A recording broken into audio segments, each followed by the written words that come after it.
আচ্ছা যাই, যিনি আওয়ামী লীগের লোক, মানে আওয়ামী লীগ দলের নেতা, তার দায়িত্ব নৌকার বুকে ভোট চাওয়া, কতক্ষণ না।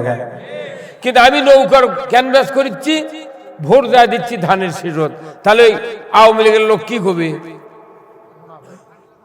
বড় গাদ্দার রে, কতক্ষণ না। কোরআনের দ্বারা বিরোধিতা করে, এরা যদি সবার মঞ্চ থাকে, এর মুখের দিক থেকে দেখবেন খালি বিষ।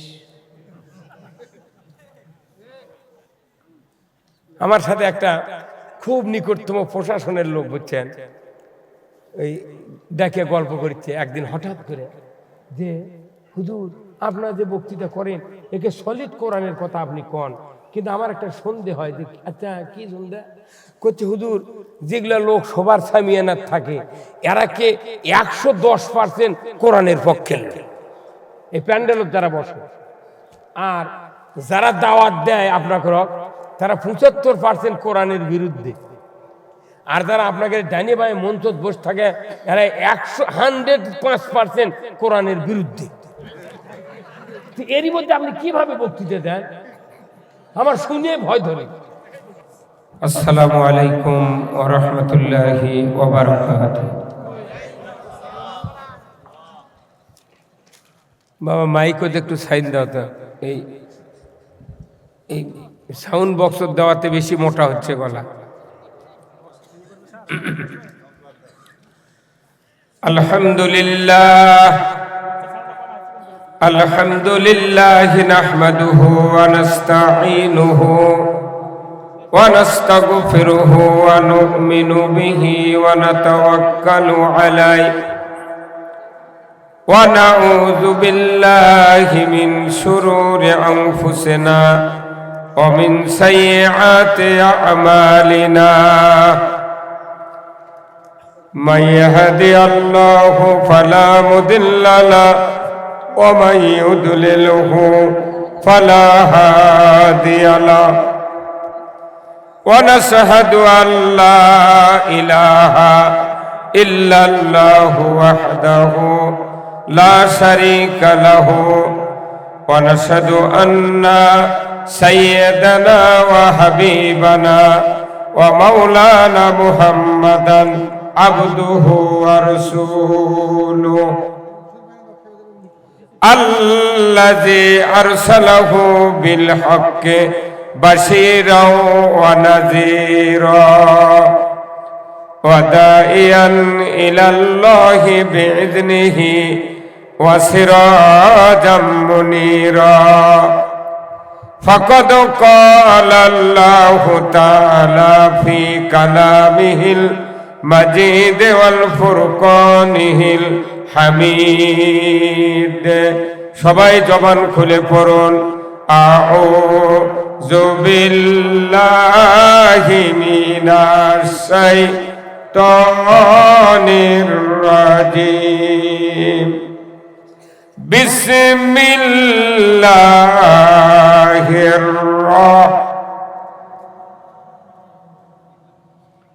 ভাই কি মুখের জোর নাই করে কোরআন শোনা এবং পড়ার আগে আউযুবিল্লাহ বিসমিল্লাহ মাস্ট বি পড়তে হবে, কথা ঠিক কিনা? এটা অর্থ হলো যে আমি বিতাড়িত শয়তান থেকে আল্লাহর দরবারে আশ্রয় প্রার্থনা করিতেছি। এটা পড়লে আপনার জান্নাতের বাগানে বসে কোরআন শুনবে লাগলে কোনো ওয়াসওয়াসা আসবে না। জোরে বলুন ঠিক কিনা? তাহলে সবাই একটু জবান খুলে পড়া যায় না? আউযু বিল্লাহি মিনাশ শাইতানির রাজিম। বিসমিল্লাহির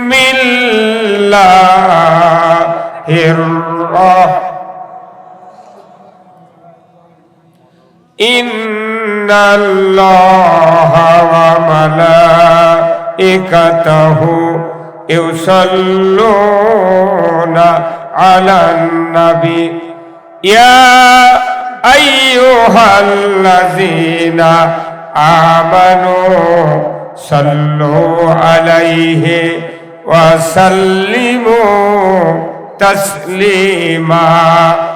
আল্লাহুম্মা সাল্লি আলা محمد وعلى آل محمد كما صليت على إبراهيم وعلى آل إبراهيم إنك حميد مجيد اللهم بارك على محمد وعلى آل محمد كما باركت على إبراهيم وعلى آل إبراهيم إنك حميد مجيد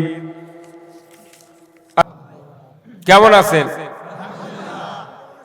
আছি আলহামদুলিল্লাহ। অনেকের নাম আছে পড়তে পারলাম না, কষ্ট থেকে গেল, কথা ঠিক কিনা? যে কয়জনের নাম আছে এনারাই যদি মাহফিলে বসতেন পুরো মাহফিলের প্যান্ডেল ভরে যেত। কথা বললেন না কেন? যাদের নাম পোস্টালে থাকে এনারা হলেন ভিআইপি পার্সন। কি ভাই আপনারা কথা বলেন না কেন? এনারা ভিআইপি পার্সন। এই লোকগুলি যদি কোরআন হাদিস হারে হারে যদি আমল করতে পারতাম আজকে আমাদের জাতির কপাল খুলে যেত। আরো ধীরে কর, আরো ধীরে, আরো ধীরে। আল্লাহ বলছে না কিমুস সালাত, বান্দা তখন নামাজ পড়া বাদ দিয়েছে। ওই জন্য আমি আর সত্য কথা কি আমি যেটা নিষেধ করি মানুষ সেটা জোরে করে। এই তো প্রমাণ পেলেন। আরো ধীরে, আরো জোরে। কি কথা ঠিক কিনা? আপনারা মনে করছেন যে দুর্বল না, আপনাকে চেয়ে অনেক সবল আল্লাহ আমাকে রেখেছে। কি করেন আপনারা? কাজ করেন তাই? কোনো কাজ নাই, মিশে বাজারত যা ঘুরে এই চা চু খায় মাগনে হাফসি এসে বসে আছে। আল্লাহর পক্ষে যখন কথা হয় আপনার ইমানটা পরিপূর্ণ তাজা হয়ে যায়। যারা মুখ দিয়ে আল্লাহর পক্ষে সাপোর্ট দিবেন, সমর্থন দিবেন, ফিডব্যাক দিবেন, আল্লাহ তাদের সগীরা গুনাহ জান্নাতের বাগানে মাফ করে দেয়। আপনার কথার উপর আল্লাহ খুশি হয়, সুবহানাল্লাহ। আর আল্লাহর কথা যদি আপনার জবান দিয়ে মানায় আল্লাহ তখন বুঝতে পারে এই লোকটা আমার লোক, সুবহানাল্লাহ। আমরা কি আল্লাহর লোক হতে চাই না? কতক্ষণ? আচ্ছা যাই, যিনি আওয়ামী লীগের লোক, মানে আওয়ামী লীগ দলের নেতা, তার দায়িত্ব নৌকার বুকে ভোট চাওয়া। কতক্ষণ না? কিন্তু আমি নৌকার ক্যানভাস করছি, ভোট যা দিচ্ছি ধানের শিরত, তাহলে আওয়ামী লীগের লোক কি করবে? বড় গাদ্দার রে। কতক্ষণ না? সুযোগ সুবিধা ভোট শেখ হাসিনার খায় আর আরেকজনকে যা ভোট দেয়। কতক্ষণ? তাহলে যাই যে দল করে তারই পক্ষে ভোট যারা চায় তারা সেই দলের লোকের উপর দেখ কিনা। তাহলে আপনার এই জিনিসটা কেন বোঝেন না? আমি যে আল্লাহর লোক হতে চাই তাহলে আল্লাহর পক্ষে কথা বলতে হবে। আপনারা কি রাজি আছেন? রাজি আছেন তো? তাহলে আসুন আমরা সবাই মিলে একটু পরামর্শ করি। এই পৃথিবী শেষ হবে একদিন। কি হবে কি হবে না? সব শেষ হয়ে যাবে, কেউ থাকবো না। পৃথিবীর যুগে যুগে বড় বড় রাজা বাদশা, বড় বড় ক্ষমতাধর লোকেরা আজ মাটির নিচে জাহান্নামে জ্বলছে, ধরে বলতে কিনা? কিন্তু পৃথিবীর এমন এক সময় এসেছিল যে সময় নবীর দরজা বন্ধ করা হয়েছে। নবীর দরজা বন্ধ। রসুলের উপর যখন নবুয়ত আসলো, রসুলের তখন বয়স ছিল 40 বছর। 40 বছরের নবীর বলুন তো কোনো 5 পাসের ডিগ্রি আছিল ভাই? 4 পাসের কোনো ডিগ্রি নেই। কোন সাহাবীর কি 8 পাস ছিল? 2 পাস? কিচ্ছু ছিল না। অশিক্ষিত লোক।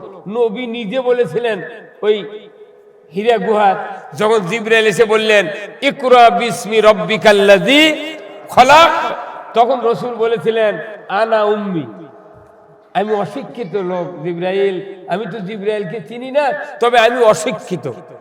তখন আবার বলছে ইকরা বিসমি রব্বিকাল্লাযী খলাক, তখন আবার রাসূল বলছেন আনা উম্মি। তৃতীয়বার যখন বলেছেন আল্লাহ রাসূল বলবে এমন সময় আল্লাহ তাআলা ধমক দিলেন, জিবরাইল খবরদার, যাকে আমি পৃথিবীর শ্রেষ্ঠ মানুষ হিসেবে, শ্রেষ্ঠ নবী হিসেবে পাঠিয়েছি তাকে তুমি বিরক্ত করো না। আল্লাহু আকবার। একবারে ডিগ্রিবিহীন লোক আছিল রাসূল আর ১৬ লক্ষ সাহাবী ছিলেন রসুলের জীবদ্দশায়, একটা সাহাবীর 1% ডিগ্রি ছিল না, একবারে নিরেট লোক। এই লোকগুলি দিয়ে আল্লাহ রসুল 23 বছর নবুয়তি জীবন, তার এই নবুয়তি জীবনের গতি আস্তে আস্তে বিস্তার করতে লাগলেন। যে সমাজে এত মূর্খ, কোন শিক্ষিত লোক ছিল না, কোন ফিলোসফি ছিল না, ডক্টরেট ছিল না, প্রফেসর ছিল না, প্রিন্সিপাল ছিল না, মুফতি ছিল না, আলিম ছিল না, কোন পিএইচডি করা লোক ছিল না, সেই সমাজে আল্লাহ রসুল 23 বছর নবুয়তি জীবনে শুধু কোরআন, একটা সিলেবাসের কিতাব আর একটা কিতাব হলো হাদিস, এই দুইটা সিলেবাসের কিতাব দিয়া পৃথিবীর মানুষগুলিকে এমন একটা যুগ উপহার দিয়েছিলেন। রসুল জীবদ্দশা বলেছিলেন, খৈরুল কুরুনি কারনি, আমার যুগই হলো সারা যুগ। ধরে কোন আল্লাহু আকবার। কি কার যুগ সারা যুগ? রসুলের যুগ। কথা কোন না, কার যুগ সারা যুগ? তা আমরা কেমন কই যে এরই শাসনই ভালো? কত পাগলের বুদ্ধি দে। কতক্ষণ না, এই বলবে আপনি যাইতে পারবেন না, এটি আমি যতক্ষণ থাকবো আপনাকে থাকতে হবে। কি কথা ঠিক কিনা? তাহলে রসুলের যুগ কি? কোন সারা যুগ? রসুলের যুগ কি? এরা কোনো প্রতি শুক্রবারে আপনি খুতবা শোনেন, ইমামরা বলে খয়রুল কুরুনি কারনি, আরবি দিয়ে কয় দেখে মুসল্লিও বোঝে না, মোতাল্লি বোঝে না, ইমামও অর্থ কয় না। কথা ঠিক কিনা? রসুল নিজে বলছেন আমার যুগ সোনার যুগ। ধরে কোন আল্লাহু আকবার। রসুলের যুগ যদি সারা হয়, তাহলে এই সারা যুগ কি দিয়ে তৈরি করেছিলেন? সবাই খোলেন না বারে, আহা হা, কি দিয়ে? আরো জোরে, কি দিয়ে? কোরআন দিয়ে। তাহলে এই কোরআন আমাকে ঘরে ঘরে, বাংলাদেশে ৬৮,০০০ গ্রাম, প্রত্যেকটা গ্রামে যদি 50টা করে বাড়ি হয়, তাহলে ৬৮ 50 দিয়ে গুণ দিয়ে দেখবেন কত কোটি হয়। এতগুলো বাড়ি, আবার প্রত্যেক ঘরে এক বাড়িতে আবার 4টা বেটা, 4 বেটার 4 বইয়ের 4টা কোরআন শরীফ। কত কোনে গা? হ্যাঁ, কি হিসাব বুঝিচ্ছে? এতগুলো কোটি কোটি বাড়ির ঘরে ঘরে কোরআন শরীফ আছে। আবার ৫,১২,০০০ মসজিদ আছে, মসজিদের আলমারিত কমপক্ষে 25টা 30টা করে কোরআন শরীফ, কোনটা উয়ে খাসে, কোনটা নতুন, কোনটা আদা পুরানা। কথা ঠিক কিনা? কোটি কোটি কোরআন শরীফ আছে মসজিদ গুলোতে। আর মাদ্রাসা যেগুলো আছে, সেগুলো কমপক্ষে কয়েক কোটি কোরআন শরীফ রিজার্ভ আছে। আবার যেগুলো লাইব্রেরি আছে, দোকান আছে, সারা বাংলাদেশে কোরআন শরীফের দোকান, বই পুস্তকের দোকান, সেখানে লক্ষ লক্ষ কপি আলমারির দোকান আছে। একটু জবাব দেন, বক্তৃতা বুঝতে ভালো হবে, কথা কবেন না, পাস করতে পারবেন না। কত কোরআন। আচ্ছা, তারপরে দেখেন বাংলাদেশে ৯০,০০০ মাদ্রাসা আছে, আলিয়া, কওমিয়া, হাফেজিয়া, ফুরকানিয়া, মহিলা, নুরানিয়া। প্রত্যেকটা মাদ্রাসার কয়েকশো কোটি কোরআন শরীফ রিজার্ভ। আচ্ছা, তারপরে হাজি আছে বাংলাদেশে ২৫,১১,৯৭৪ জন হাজি আর হাজারনি। প্রত্যেক হাজির বাড়ির হাজারনির কাছে কোরআন শরীফ আছে। তাহলে এই কোরআন শরীফ তো ঘরে ঘরে আছে, আছে না? কোটি কোটি কপি কোরআন আছে। আপনার যদি এখনই বলা হয় আল কোরআনের আলো ঘরে ঘরে জালো, তাহলে ঘরে ঘরে তো কোটি কোটি কপি কোরআন আছে, তাও কি শান্তি আছে? কথা কন। তাহলে ঘরত কোরআন থেকে শান্তি? এত কপি কোরআনের দরকার নেই, খালি একটা কোরআন। কয়টা? একটা কোরআন যদি শ্যামলী বাস কিংবা শাহ ফতে আলী বাস কিংবা নাবিল কিংবা হানিফ একটা কোচক যদি বলি ভাই তুই একটা কোরআন লিয়ে যা, তো 10 লক্ষ টাকা ভাড়া দেবো, এই কোরআন তুই লিয়ে যা, সংসদের গেট দিয়ে ওই স্পিকারের কাছে করে তুই আসবি। কত কোনে গা? কত কোনে গা? কত দেবো ভাড়া? 10 লাখ টাকা তোর বাস ভাড়া দেবো। তুই ঢাকাত গেলে তুই 10,000 টাকা ভাড়া পাস, তো 10 লাখ টাকা ভাড়া দেবো। কোনো প্যাসেঞ্জার তুলবো না, কন্ট্রাক্টর আর ড্রাইভার যায় 10 লাখ টাকা আমি দেবো এখনই। এই একটা কোরআন লিয়ে যা, স্পিকার আর প্রধানমন্ত্রীর আগে দিয়ে কবু এই কোরআন দেখ চালা। কথা কোনা বাড়ি কথা কোনা ওই বাসালা কবি তোর 10 লক্ষ খুরত ছালাম তুই জানে এই কোরআন সংসদে নিয়ে গেলে আমার হাড্ডি ধুবে না কথা কোনা গেরা কয়টা কোরআন আর আর কোটি কোটি কবি বাড়ি বাড়ি আছে সেগুলোর কথা বলছি না খালি একটা কোরআন নিয়ে যা বাবা না ঢাকাতে দিয়ে দিন কেউ সাহস পাবে না কি কোন মন্ত্রী যদি বলা হয় তোমাকে 5 কোটি টাকা দেবো কোরআন শরীফ নিয়ে সংসদে এই কথা কও সাহস পাবে না তাহলে কোরআনের কত ভার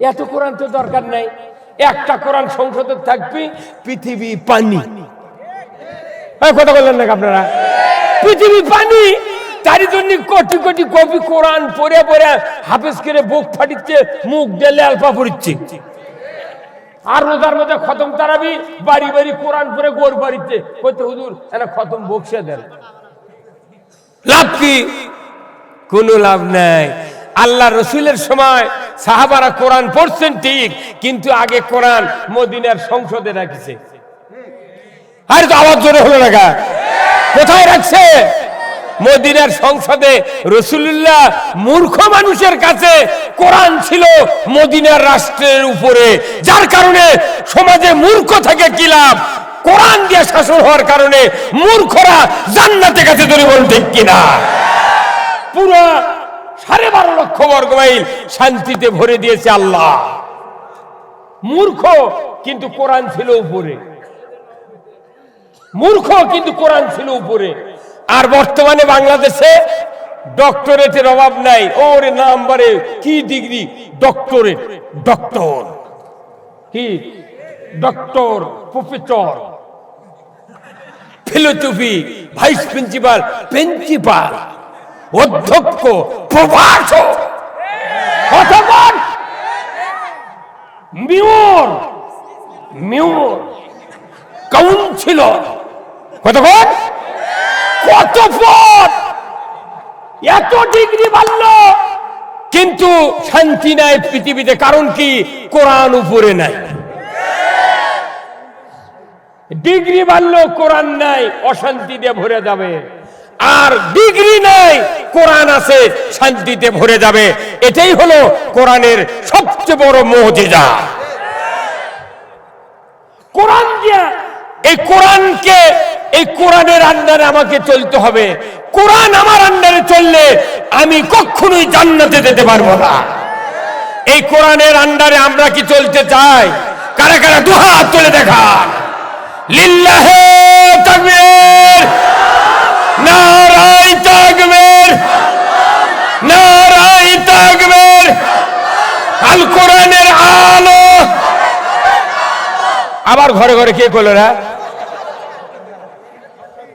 আহা এ ইনকে বুঝবো তে পাগল আমাদের বক্তৃতা মাটি কল যায় এগুলো মাটি মাটি আল কোরআনের আলো এটা সংসদের কিতাব কি কে বলেছেন এই কোরআন যদি সংসদে না যায় চুরি বন্ধ হবে না জেনা বন্ধ হবে না মহিলার বল খেলা বন্ধ হবে না পর্দা ফরজ হবে না সুদ হারাম হবে না যাকাত চালু হবে না নামাজে কায়েম চালু হবে না যদি বল ঠিক কিনা তাহলে কোরআন সংসদে যাওয়া সবচেয়ে জরুরি হ্যাঁ এই ভাই এ আপনারা এগুলো হিসাব লাগে রে শোনেন তো এটা পরে কাল হিসাব করে নিন তো এটা কি ব্যাংক নাকি টাকা কেউ লুট করে নিয়ে দেবে আপনারা যদি না বোঝেন মানে এলাম একটু বুঝে লাভ কি কোরআন শোনা ফরজ কোরআন শোনা ফরজ আমার আল্লাহ রসুল বলছেন আল্লাহ যার কল্যাণ চান তাকে কোরআনের জ্ঞান দেন আপনি কতখানি কল্যাণ আল্লাহ চান ততখানি কোরআনের জ্ঞান অর্জন করতে হবে বাংলাদেশের মানুষ আমরা বাংলাদেশি লোক কোরআন বুঝতে পারি না কিন্তু বারবার পড়তে হবে পড়তে পড়তে এক একটা আয়াত আপনার বুঝতে বুঝতে যদি 6 মাস লাগে একটা আয়াত বুঝেন তদনুযায়ী চলেন আল্লাহ আপনাকে জান্নাত দিয়ে দেবে আমার ভাইরা আল্লাহ রাব্বুল আলামিন কোরআনুল কারীম 30 পারায় নাজিল করেছেন পৃথিবীতে যতগুলি মানুষ বেঁচে আছে সমস্ত মানুষ দুই ভাগে বিভক্ত। কয় ভাগে? দুই ভাগে বিভক্ত আছে আমরা জীবিত মানুষগুলি।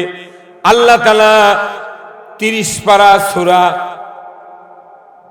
যতগুলি নাজিল করেছেন মানুষগুলিকে ভাগ ভাগ করে দিয়েছেন, একজন জান্নাতি একজন জাহান্নামী। ধরে বলুন ঠিক কিনা? ওই রকম ভাবে কোরআনুল কারীমের ভিতরে একটা সূরা আছে, সূরার নাম হলো আপনার সূরা হাসর। কয় পারাত? সূরা হাসর কয় পারাত বলেন তো? 28 পারাত। সূরা হাসর শেষের দিকে আল্লাহ তাআলা বলেছেন, জীবিত মানুষগুলি তোমরা দুই ভাগে বিভক্ত, দুইটা গ্রুপে বিভক্ত। আল্লাহ তাআলা বলেছেন, লা ইয়াস্তাবি আসহাবুন নারি ওয়া আসহাবুল জান্নাহ। আসহাবুল জান্নাতি হুমুল ফাইজুন। আমার ভাইয়েরা, আল্লাহ তাআলা বলছেন যারা জান্নাতি হবে তারা হবে এক ধরনের, জাহান্নামে যারা যাবে তারা হবে এক ধরনের। কার কথা? আপনি যদি কোনো দলের কাউন্সিলর হতে চান, তাহলে দলের যদি আপনি ভোটার হতে চান, কোন দলের নেতা নির্বাচনের সময় যদি ভোটার হতে চান, তাহলে ওই দলের কাউন্সিলর হতে হবে। ধরে বলুন ঠিক কিনা? ওই দলের কর্মী কাগজে কলমে হতে হবে। আমার আল্লাহ বলেছেন দুনিয়ার জমিনে তোমরা জীবিত যারা আছো, এক গ্রুপ হবে জান্নাতি, এক গ্রুপ হবে জাহান্নামী। জান্নাতীরা হবে এক ধরনের, জাহান্নামীরা হবে আর এক ধরনের। আল্লাহ তাআলা বলছেন কেমন ধরনটা হবে। আল্লাহ তাআলা কোরআনুল কারীমে বলছেন এক ধরনের জান্নাতি ধরনের চরিত্র হবে এইরকম, লাকাদ কানা লাকুম ফি রাসূলিল্লাহি উসওয়াতুন হাসানা লিমান কানা ইয়ারজুল্লাহ ওয়াল ইয়াউমিল আখির। আমার আল্লাহ বলেছেন এই পৃথিবীর মানুষেরা যারা জান্নাতে যাবে তাদের চলাফেরা ওঠা বসা, তাদের তাহজিব তামদ্দুন, তাদের লেনদেন ব্যবসা বাণিজ্য, তাদের অর্থনীতি সমাজনীতি রাজনীতি, তাদের সকল কর্মকাণ্ড হবে রসুলের আদর্শের মতো। আর যারা জাহান্নামী হবে তাদের জীবিত অবস্থায় তাদের চলাফেরা ওঠা বসা লেনদেন ব্যবসা বাণিজ্য, তাদের অর্থনীতি সমাজনীতি রাজনীতি, জীবনের সকল কর্মকাণ্ড তাহজিব তামদ্দুন হবে তাগুতের মতো, শয়তানের মতো। আল্লাহর রসুলের আদর্শের সাথে তারা মিশ খাবে না। অতএব এই পৃথিবীর জমিনে কোটি কোটি মানুষ আমরা জীবিত আছি, দেখা যায় 840 কোটি মানুষের ভেতরে 700 কোটি জাহান্নামী আর 140 কোটি কোরআনের পক্ষে, ইমানের পক্ষে, আল্লাহর পক্ষে। কিন্তু দেখা যায় 140 কোটির ভেতরে রসুলের আদর্শ 75 আনা শতকরা লোক মানে না। রসুলের আদর্শ শতকরা 75 জন মানে না। অথচ মুখদ্দারি গাওয়াত জুব্বা, হে মাথার টুপি দেখলে মানে জিব্রাইল, কি চেহারা কতক্ষণ। আমি কেন আপনাকে এই কথা বললাম? বক্তৃতা বহু শোনা গেছে, এতই সোয়াবের বক্তৃতা, এতই সোয়াব, এতই সোয়াব। কথা ঠিক কিনা? বক্তৃতা দুটলি সোয়াব, কিন্তু শোনেন তো, সোয়াবই যদি আপনাকে মানুষ করতে পারে, জান্নাত দিতে পারে, তাহলে রসুলের কি সোয়াব বুঝতে ঘাটতি আছিল? সাহাবাদের কি সোয়াব বুঝতে ঘাটতি আছিল? যে রসুল মসজিদে নববীতে যে রসুল ইমামতি করলেন, যে রসুল মক্কার হারাম শরীফে তোয়াব করলেন, হজ করলেন, যে রসুল মক্কাতে জন্ম নিলেন, এই দুইটা জায়গার সোয়াব কত জানেন? আল্লাহর রসুল বলেছেন মক্কার কাবার হেরেমের ভেতরে যদি দুনিয়ার কোনো মানুষ 1 রাকাত নামাজ পড়ে, ওই মানুষটার 1 রাকাত নামাজের প্রতিফল 1 লক্ষ রাকাতের পরিমাণ। জোরে কোন সুবহানাল্লাহ। 1 রাকাত নামাজ পড়লে 1 লাখ রাকাত নামাজের দাম তার হয়ে যায়। মসজিদে নববীতে 1 রাকাত নামাজ পড়লে 50,000 রাকাতের সোয়াব পাওয়া যায়। বলুন তো, এত বড় সোয়াব আল্লাহ রসুল এবং সাহাবীরা বাদ দিয়া বদরের যুদ্ধ, ওহুদের যুদ্ধ, হুনাইনের যুদ্ধ, সিফফিনের যুদ্ধ, খন্দকের যুদ্ধ কেন গেলেন? এই মুরব্বী কথা কন না গা? হ্যাঁ, খালি ডাল, মসুরির ডাল আর খেসারির ডাল নিয়ে যা ওই মসজিদের নববীর বারান্দাত আর হেরেম শরীফের ওই মাথা বেরোটি হাইসেল খুঁড়িয়ে খালি ডাল দিয়ে খিচড়ি পাক করে 10 মিনিট পর পর 1 রাকাত নামাজ পড়লে 1 লক্ষ রাকাতের সব কেশব দাঁড়ালে মোর বেরোটি কত কনে বারে। হ্যাঁ, কাল আমার ফেসবুকে দেখছি সন্ধ্যের সময়, আমি রাতের 3টের সময় আমার এই আলমগীর ভাই বেনাপোল যখন নামিছে ভারতের থেকে আসে, তখন আমার কাছে ফোন দিয়েছে 12:30টার দিকে। আমি তখন বগুড়ার থেকে 350 কিলো দূরে। আমাকে ভাই এত রাত্রে আমি ভারতের থেকে আসছি ওই সেনপাড়া সবার জন্য। আচ্ছা আসেন, চলে আসেন, আলহামদুলিল্লাহ। ওই সময় আমি বাড়িতে এসে কেবল 3:30 দিকে মোবাইল খুলেছি, দেখি এক বক্তা বক্তৃতা করছে যে বিশ্ব ইজতেমার যদি 1 রাকাত নামাজ পড়া যায় 49 কোটি রাকাতের সওয়াব। আমি মনে হয় কচুর সাথে গলা দিলে তখনই মরে যাই রে, যাও খালি আপনাকে সবার জন্য মরিনি। এই সাহস কি আর রে? আল্লাহর নবী কাছে মক্কার ঘরের নামাজ পড়লে 1 লক্ষ রাকাতের সওয়াব 1 রাকাত পড়লে, আর এই ঢাকার ইজতেমাত করছে 49 কোটি। এক পাবনা গারদত, এই পাগলা গারদত পাবনা হেমায়তপুর নিয়ে ভর্তি করা ফরজ আইন হয়ে গেছে। আমার কয়েকজন মূর্খ মানুষ ওই ইজতেমাত সাক্ষাৎকার দিতে, সাংবাদিকরা মাইক ধরে আছে, করছে আমি হজ করতে পারি না ওই জন্য ইজতেমাত আসছি। তোরকে মাথায়, তুই যে একটা শিক্ষিত লোক মাউথ পিস ধরে মানুষ শুনেছ, তোরও তো বিবেকে বাধা লাগবে। হ্যাঁ, জাতি কত বিবেকহীন হয়ে গেছে, ওরা যা করছে মিডিয়া তাই বিশ্বাস করে, আর আল্লাহর কথা বিশ্বাস করে না, নবীর কথা বিশ্বাস করে না। তোর মধ্যে কিনা কি হে ভাই, কথা কন নাকি আপনারা? হ্যাঁ, আপনাকে জোরে কথা বলা লাগে। আপনার হলো বিশ্বকাপের খেলার জাজমেন্ট, আপনার জোরে না করলে ওনারা জোরে করবেন না। আপনাকে একটা তকবীর, একটা জোরে সমর্থনের কারণে জাতি কোরআন বুঝতে পারবে। জোরে বলুন ঠিক কিনা? হে, এখন তো হলো মর্দের কথা। আমি তো আপনাকে চ্যানেল বলে বৃত্তি পাওয়ানোর জন্য আসছি। আসল কথা শোনেন, আসল কথা শোনেন। বহু সওয়াবের বক্তৃতা শুনছেন, সওয়াব কামাই করলে সওয়াব থাকবে না আপনার আমার ভেতরে যদি কোনো ত্রুটি থাকে। ধরে বলতে কিনা? কোরআন শরীফ সূরা মুহাম্মদ 1 নম্বর আয়াত আল্লাহ তাআলা বলছেন, আল্লাযীনা কাফারু ওয়া সাদ্দু আন সাবিলিল্লাহ আদাল্লা আমালাহুম। আমার আল্লাহ বলেছেন, দুনিয়ার জমিনে যারা অবিশ্বাসী হবে, নামাজ কায়েম করবে না, নামাজের আয়াতকে অবিশ্বাস করে, সুদ হারাম বিশ্বাস করে না, অবিশ্বাস করে, চুরি হারাম বিশ্বাস করে না, জানা হারাম বিশ্বাস করে না, পর্দা ফরজ বিশ্বাস করে না, মহিলার বল খেলা হারাম বিশ্বাস করে না, দুর্নীতি করা যাবে না বিশ্বাস করে না, এমনি করে করে যত অন্যায় আছে বাদ দেয় না, হুকুমগুলি মানে না, এইগুলি হলো অবিশ্বাসী দল। জোরে বলুন ঠিক কিনা? আজকের বাংলাদেশে লাখো লক্ষ জনতা আছে, তারা কোরআনের কথাগুলিকে বিশ্বাস করে না, আমলও করে না, কাউকে করতেও দেয় না। এমন শ্রেণীর মানুষ আছে না নাই? নিজেও সুদ বাদ দেয় না, অন্যকে সুদ বাদ দিতে দেয় না। এরা হলো মশার খালাতো ভাই। কিসের খালাতো ভাই? মশা। মশারে মশা বোঝে না, মশা বলেন। এই মশারে মশা, মশারি টাঙ্গাল লাগে কিসের কারণে? মশার কারণে। কতক্ষণ মশা নিজেরা ঘুম পারে না, কাউকে ঘুম পাড়তে দেয় না। কতক্ষণ মশা ঘুম পারে না, কাউকে ঘুম পাড়তে দেয় না। আজকের সমাজে এমন মানুষ আছে, কোরআন নিজেরা মানে না, অন্যকেও মানতে দেয় না।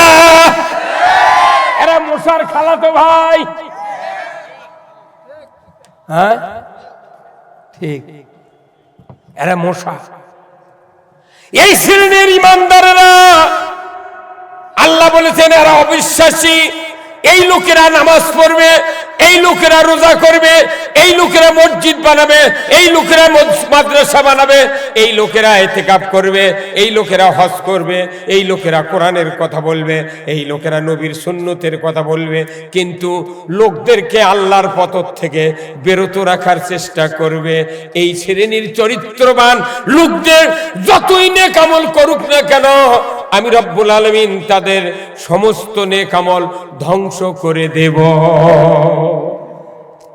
তাহলে এত সওয়াব কো, এত সওয়াব কো, 49 কোটি 1.5 কোটি খুঁটি গেল। আল্লাহর পথ থেকে রোগ বিরত রাখার চেষ্টা যারা করবে, তাদের ঈমান আছে, নেক আমল আছে। কেন আল্লাহ বললেন? আল্লাহ যিনি বললেন ঈমানদারেরা আল্লাহর পথ থেকে লোকদেরকে বিরত রাখার চেষ্টা করবে। আল্লাহ বুঝতে পেরেছেন, এই জন্য বলেছেন যতই তুমি ঈমানের দাবিদার হও, তুমি যদি আল্লাহর পথে লোকদেরকে যেতে বাধা দাও, কায়দা কৌশলে বাধা দাও, আমি রব্বুল আলামিন বলে দিচ্ছি তোমার জীবনের সমস্ত নেক আমল বরবাদ করে দেওয়া হবে। বরবাদ। তাহলে এই খাটা খুঁটে গেলে কি লাভ হলো? এলে মিছে মিছে ওষুধ আছে কোরআন, ওই জন্য আমরা দাপাচ্ছি না। ওরা যদি লিদি লিদি মরে যায়, আমার কোন টেনশন আছে? হ্যাঁ হায় হায় রে, একটা নেকির বদলা আল্লাহ দিবে না। কৃষক তুই ঈমান আনছু, নামাজ পড়ছিস, সব করছো ভালো, তে কোরআন বিজয়ের কথা কইলে তুই তারা ধরছুর গা কথা কনে গা। তার মানে উনিও মানবেন না, অন্য কাউকে মানতে দিবে না। তাহলে এরা মশা মশা মশা। আমার ভাইয়েরা, নতুন একটি কথা শুনেন। আল্লাহর রাসূল মূর্খদের ভেতরে কোরআনের কথা বললেন, কেউ জবাব দেয় নাই, নিয়া করেনি, তঞ্চ করেনি, ঝগড়া করেনি। তারা বুঝেছে আল্লাহর রাসূল যে কথা বলছেন এর উপর সত্য কথা আর কেউ বলতে পারবে। শোনা মাত্রই তারা বলেছে সামি'না ওয়া আতানা, শুনলাম সাথে সাথে মাথা পেতে নিলাম। মূর্খ মানুষকে যদি কোরআন আপনি শুনান, সাথে সাথে গ্রহণ করে, শিক্ষিত লোকদেরকে যতই ভালো করে কোরআন শুনান, এরা কখনোই কোরআন বোঝে না। কোরআনের দ্বারা বিরোধিতা করে, এরা যদি সবার মঞ্চ থাকে, এর মুখের দিক থেকে দেখবেন খালি বিষ। আমার সাথে একটা খুব নিকটতম প্রশাসনের লোক, বুঝছেন, ওই ডেকে গল্প করছে একদিন হঠাৎ করে যে হুজুর আপনারা যে বক্তৃতা করেন একে সলিড কোরআনের কথা আপনি কন, কিন্তু আমার একটা সন্দেহ হয় যে আচ্ছা কি সন্দেহ করছে হুজুর, যেগুলা লোক সবার সামিয়ানাত থাকে এরা কে 110% কোরআনের পক্ষে, এই প্যান্ডেলত যারা বসে, আর যারা দাওয়াত দেয় আপনাকে তারা 75% কোরআনের বিরুদ্ধে, আর যারা আপনাকে ডাইনে বায়ে মঞ্চত বসে থাকে এরা 105% কোরআনের বিরুদ্ধে। এরই মধ্যে আপনি কিভাবে বক্তৃতা দেন? আমার শুনে ভয় ধরে। আচ্ছা ওই লোকটা খুব বিরাট উচ্চ পদস্থ একটা কর্মচারী, আমার শুনে আমার মাথা ঘামে গেছে, ওরে কি মর্দের কথা করছে রে। খালি যে সিয়ারের লোক, মঞ্চের লোক যে কোরআন বিজয় চাইত, একটা বক্তার বক্তৃতা করা লাগতো না। চেয়ারম্যান উঠে কবি বিসমিল্লাহির রহমানির রহিম, Islam is the complete code of life, মানবতার জন্য শ্রেষ্ঠ জীবন ব্যবস্থা ইসলাম। আমি ইসলাম বিজয় করার জন্য যতটুকু চেষ্টা করার দরকার করব, কিন্তু আপনাদের সহযোগিতা চাই। এই একটা কথা যদি বলে, আমার 2 ঘন্টা বক্তৃতার চেয়ে সবচেয়ে দামি বক্তৃতা হবে ওটা। আর এইটা যারা চেষ্টা করবি তারা সহ চেয়ারম্যান মেম্বার সহ ভাইস চেয়ারম্যান সহ আরশের নিচে জায়গা পাবে। আর 5 মিনিটে আপনারা জান্নাতে গেলেন, 52 বছর হলে বক্তৃতা করে কোরআন বুঝাবের পারছি না, পাগলের পোলা বেগলা।